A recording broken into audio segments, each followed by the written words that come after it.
Next, and the guys are going to try and distract E1 with Ode to Hot Lady Dog. This is fresh from the kennel, bitch in heat urine. Carrie wafts the tempting odor under the guard dog's nose. Oh, like? yeah. And suddenly, E1 has his mind on another job. Come on, big boy. Come over here. You smell that? He's definitely interested. And Carrie ups the stakes with a urine-soaked rag and a little trail of scent along the fence line. Tori tippy-toes inside, and incredibly, the plan appears to be working. E1, oblivious to the intruder, is simply thinking hot lady dog thoughts. Look at the drool coming off of that dog. Those chops are soaked. I can't believe it. We just did bitch and heat, and it worked. The dog was totally distracted. He had his face down in the urine the whole time. Every once in a while, he would look up, check me out, see what I was doing, but then he would go back to the urine. I just slowly walked over to the safe, got the jewels, and slowly walked out. I mean, he didn't even act like he was gonna try to attack me. It's pretty impressive. Yeah! It worked! Bitch and heat. Give it up! Nice! While Tori shakes his booty after securing the booty, the final results for beating the guard dog are in. But this shaggy dog story ain't over yet. Carrie, Grant, and Tori have beaten the guard dog Bitch and heat. Give it up! Nice! and being bitten by the guard dog. You know what? The most obvious one, using a stake, actually beat the guard dog. And the bitch and heat scent, that one worked as well. And you know, I really feel that if you were covered head to toe in the wolf urine, we would have gotten a better result. If you could stand it. But after watching all of these techniques, I think that we could ramp this one up MythBusters style. We're gonna build our own technique to beat the guard dog? Yeah, and I've already got some great ideas. With the myths tested, the team has a challenge. Can they build something that would let them sneak past a whole pack of guard dogs? Okay, it'll attach to itself, so once we get going, I think it'll be good. Carrie, after 2 days of hard work, has built what can only be described as a human hamster ball. Meanwhile, Grant has gone high-tech. He's mounting his battle bot with a taxidermy tabby.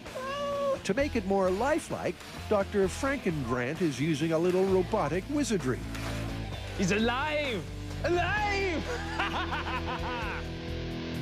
And Tori, well, he's scraping the bottom of the barrel. Well, I'm done. And really, it speaks for itself. Back at the enclosure, Grant is first up. I think initially the dog will be somewhat confused by RoboCat, as most people are, but that primal instinct of chasing the cat, or the furry shape that is in cat form, will kick in, and that will, it won't be able to resist going after it, and that is the moment when I'll send Tori in, and he'll get the jewels. I feel it. Or the dog will bite his jewels, which will also be funny. E1 is released, and that age-old cat and dog story begins. Cat runs away from dog, dog chases robotically controlled dead cat. It's a perfect cat burglar plan, until one little misstep by remote control kingpin Grant means accomplice Tori is brunch. Run, run, run! Run, run, run. Okay. So that's one zip to E1, the guard dog.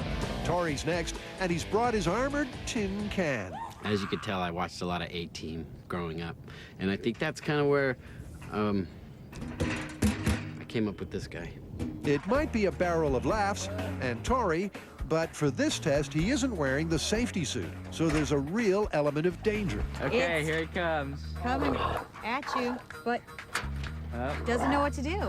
It's all going according to plan, but there are a few scary moments. How's it going in there?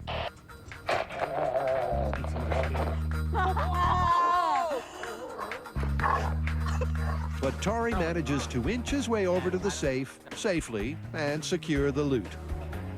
I got it. Yay!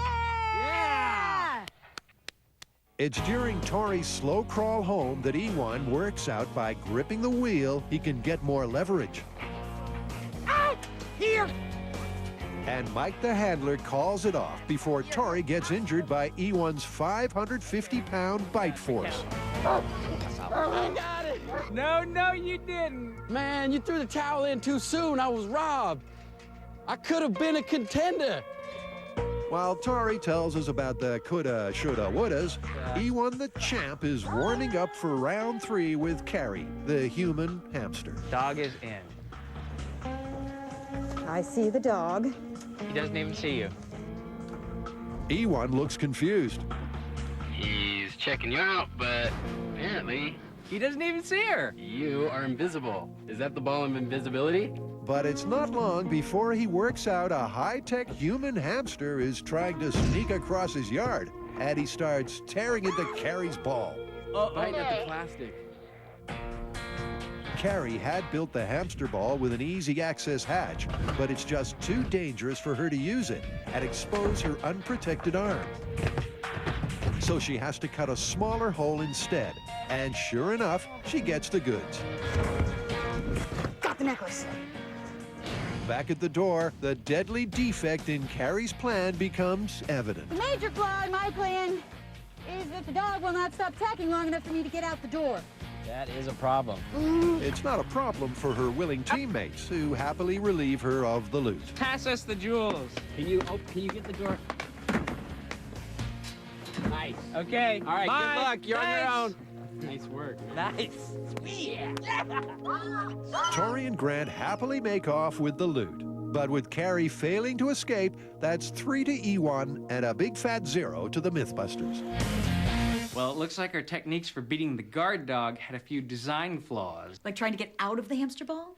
You know, I thought my barrel was gonna work, but looked like the dog had figured out a way to tip it over. And he wasn't fooled at all by RoboCat's lifelike appearance. Yeah, I know I was.